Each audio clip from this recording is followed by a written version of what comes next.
बारिश में सोने वाला ससुराल।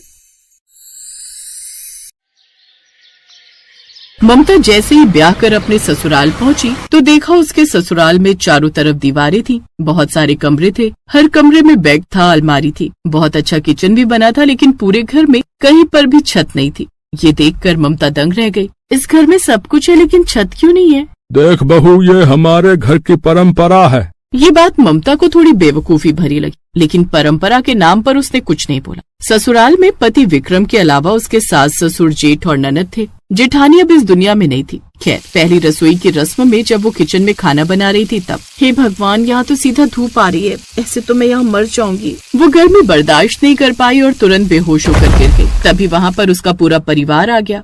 आजकल की लड़कियों में दम ही नहीं होता। पायल, एक बाल्टी पानी भर के डाल दे, इससे होश आ जाएगा। फिर जल्दी से बोल, खाना बनाए। हाँ, बहुत तेज भूख लगी है हमें। हाँ पापा। पायल ने एक बाल्टी भरकर पानी ममता के ऊपर डाल दिया, जिससे उसे होश आया। ममता को उन लोगों का बिहेवियर ठीक नहीं लगा। किसी तरह उसने खाना बना लिया और सबने खा भी लिया। आज विक्रम और ममता की सुहाग रात थी। सुहाग रात मनाने के बाद जैसे ही उनकी आंख लगी, वैसे ही अचानक मूसलाधार बारिश होने लगी। सारा बिस्तर, सारा सामान गीला होने लगा। ममता तुरंत भागकर घर के बाहर निकल गई और किसी दूसरे के घर के बाहर छप्पर के नीचे बैठ गई। तभी वहाँ पर उसके ससुराल वाले आ गए। बदतमीज औरत है, ना गर्मी बर्दाश्त होती ना बारिश है, दूसरों के घर के बाहर आकर बैठ गई।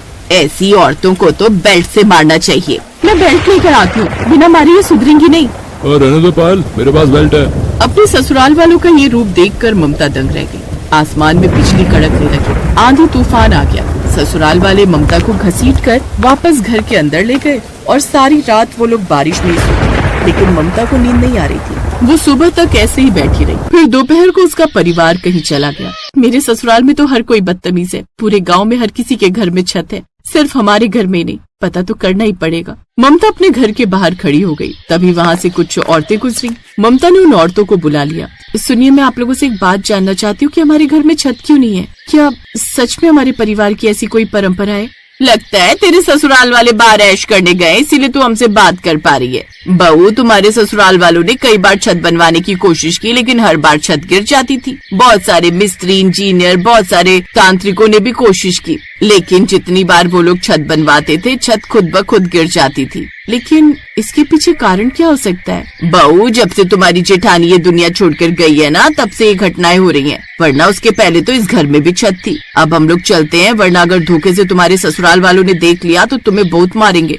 इतना बोलकर वो औरतें वहाँ से चली गई। फिर धीरे धीरे शाम हो गई और ममता ने खाना बनाकर रख लिया। तभी उसके ससुराल वाले पी कर आए। सब लोग खाना खाने लगे। ये कैसा बेहुदा खाना बनाया? तेरे माँ बाप ने तुझे खाना बनाना नहीं सिखाया क्या? है बे? चलो आज इसे कमरे में बंद करके खूब मारते हैं, बहुत दिनों से हाथ साफ नहीं किया। सही कह रही हो माँ, आज 2-4 हाथ तो मैं भी लगाऊंगी उस चुड़ैल को। नहीं, ऐसा मत कीजिए, दोबारा ऐसी गलती नहीं होगी। चुप कर बेगैरत औरत, हम माफ नहीं करने वाले हैं। हमारे हाथों में खुजली हो रही। सारा परिवार मिलकर ममता को मारने लगा। ममता जोर जोर से चिल्लाने लगी। तभी अचानक आसमान में बिजली कड़की और बहुत तेज घनघोर बारिश होने लगी। तो इस तरह ममता पर वो लोग हर दिन जुल्म करने लगे। दोपहर में खाना बनाते वक्त गर्मी की वजह से वो बेहोश भी हो जाती थी, और जब भी पानी बरसता था तो रात भर वो पानी में भीगती रहती थी। उसकी हालत बहुत खराब हो चुकी थी। फिर एक रोज जब उसके ससुराल वाले कहीं गए हुए थे, तब मेरे ससुराल वालों का जरूर कोई न कोई रहस्य है, मुझे उस रहस्य से पर्दा उठाना ही होगा। ममता उस घर के हर कमरे की तलाशी लेने लगी। तभी उसे एक पुरानी डायरी मिली। वो डायरी उसकी जेठानी ने लिखी थी। जब तक मेरी आत्मा को शांति नहीं मिलेगी, तब तक इस घर की छत नहीं टिकेगी। जब जब इस घर की बहुओं पर अत्याचार होगा, तब तक आंधी तूफान तेज होगा। जिस दिन इस घर की किसी बहू ने इन लोगों का विरोध कर दिया, उसी वक्त बारिश थम जाएगी। दरअसल कुछ साल पहले जो हरकतें ममता के साथ हो रही थी, वही हरकतें उसकी जेठानी के साथ होती थी। इन सब से तंग आकर उसकी जेठानी ने एक डायरी लिखकर उसी घर में कहीं छुपा दी और फिर उसने खुद को खत्म कर लिया। अब ममता वो डायरी पढ़ चुकी थी। इसका मतलब जेठानी जी ने इन लोगों से तंग आकर खुद को खत्म कर लिया, और ये राज छुपाने के लिए इन लोगों ने परंपरा का नाम दे दिया। रात में फिर से ससुराल वाले पी कर आए। जब बारिश होने लगी तब ममता किसी पड़ोसी के बरामदे में पहुंच गई। तभी ससुराल वाले वहां पर आ गए। विक्रम ने जैसे ही उस पर हाथ उठाया, वैसे ही ममता ने उसका हाथ पकड़कर विक्रम चिल्ला उठा, बहुत बर्दाश्त कर ली तुम लोगों की बदतमीजी, अब कोई अत्याचार नहीं चलेगा तुम लोगों का। उसने इतना बोला ही था कि तभी अचानक बारिश बंद हो गई। अब ममता मन ही मन सोचने लगी, जैसे ही मैंने इन लोगों का विरोध किया वैसे ही बारिश बंद हो गई। इसका मतलब डायरी में जो लिखा है वो सच है, जेठानी जी की आत्मा यहीं कहीं है। अगले दिन ममता ने ससुराल वालों को घर के अंदर सबको रस्सी से बांध दिया। फिर वो बाहर गई, फिर ढेर सारे मिस्त्री और छत बनाने का सामान लेकर आ गई। तभी मिस्त्री बोला, हाँ बहन जी, फालतू पैसा खर्च मत करो। इस घर में हमने कई बार छत बनाने की कोशिश की, लेकिन वो टिकी नहीं।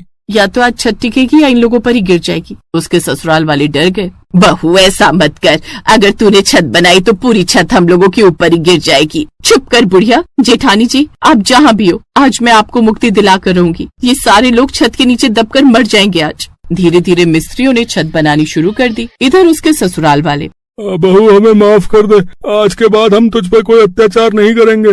सिर्फ मुझ पर? आज के बाद किसी बहू पर, किसी औरत पर अत्याचार नहीं करेंगे। हम सब पीना भी छोड़ देंगे। थोड़ी देर में छत बनकर तैयार हो गई, पर इस बार गिरी नहीं। आंधी तूफान बारिश सब होने लगा, फिर भी छत नहीं गिरी। तभी वहाँ जेठानी की आत्मा प्रकट हुई।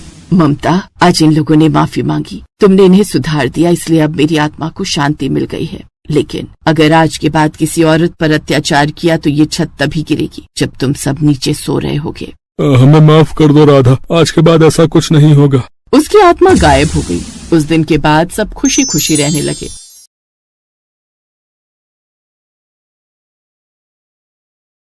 मुंबई शहर में मॉनसून आया नहीं कि बारिश का कहर बरसने लगता है। घनश्याम की पत्नी सुमित्रा, 2 छोटे बच्चे और बूढ़े माँ बाप मुंबई में एक पुरानी बस्ती में रहते थे।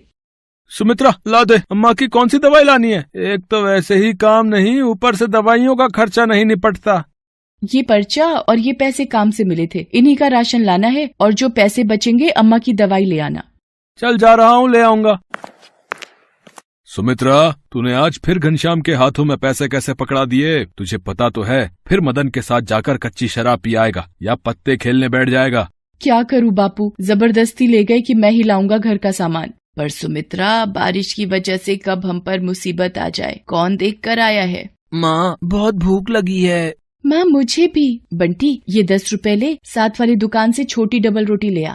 बंटी बराबर की दुकान से डबल रोटी ले आता है। सुमित्रा थोड़े से रखे दूध की चाय बनाकर बच्चों को चाय ब्रेड खिला देती है। दिन बीत जाता है, शाम होने को आ जाती है, पर घनश्याम का कुछ पता नहीं कहाँ गया। रात के 7 बजे। मैंने आपको सुबह राशन और माजी की दवाई के पैसे दिए थे, पर आप तो ये तली हुई मच्छी उठा लाए हो। अब तू मेरे खाने पे भी नजर लगाएगी? जान नहीं लाया राशन, क्या कर लेगी? अरे घनश्याम, कुछ तो शर्म कर। सुमित्रा घरों में चूल्हा चौका करके थोड़ा बहुत कमाए और तू उजाड़ दे। बाबू, तुम बीच में ना बोलो तो ठीक हो रहेगा। मेरी ही गलती है जो इस मनुष्य घर में आ जाता हूँ। मैं आज बाहर सोऊंगा, और कल तेरी पाई ना चुका दी तो मेरा नाम भी घनश्याम नहीं है। अभी वो नशे में है। बहू, सुबह जब नशा उतरेगा अपने आप ठीक हो जाएगा। अम्मा, ये थोड़े से चावल रखे हैं, बना लो। हाँ बना ले बहू। घनश्याम तो बाहर बरामदे में सो गया है, अब सुबह ही उठेगा।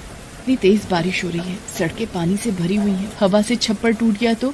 सोने दे बहू, बारिश पड़ेगी तो अपने आप अंदर आ जाएगा। सुमित्रा चावल बना लेती है और रात का खाना खाकर सब सो जाते हैं। बारिश और तेज हो जाती है। आधी रात के वक्त सुमित्रा की आंख खुलती है।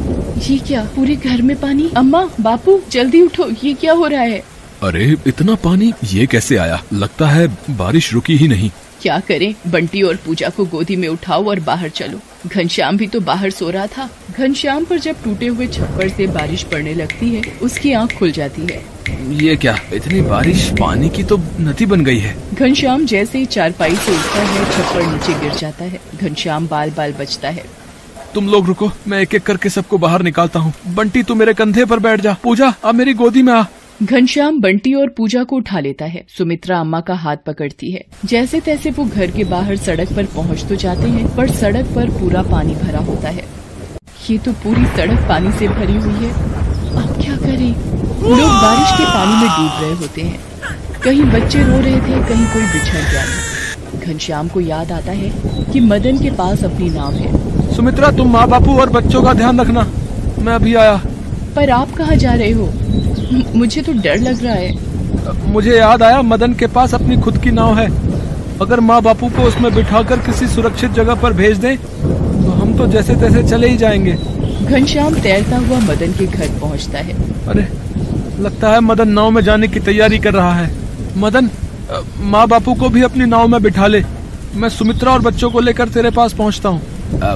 घनश्याम यार, वो सुरेखा और बच्चे कुछ जरूरी सामान भी नाव में रख चुके हैं। अब तो नाव में बिल्कुल भी जगह नहीं है। माफ करना।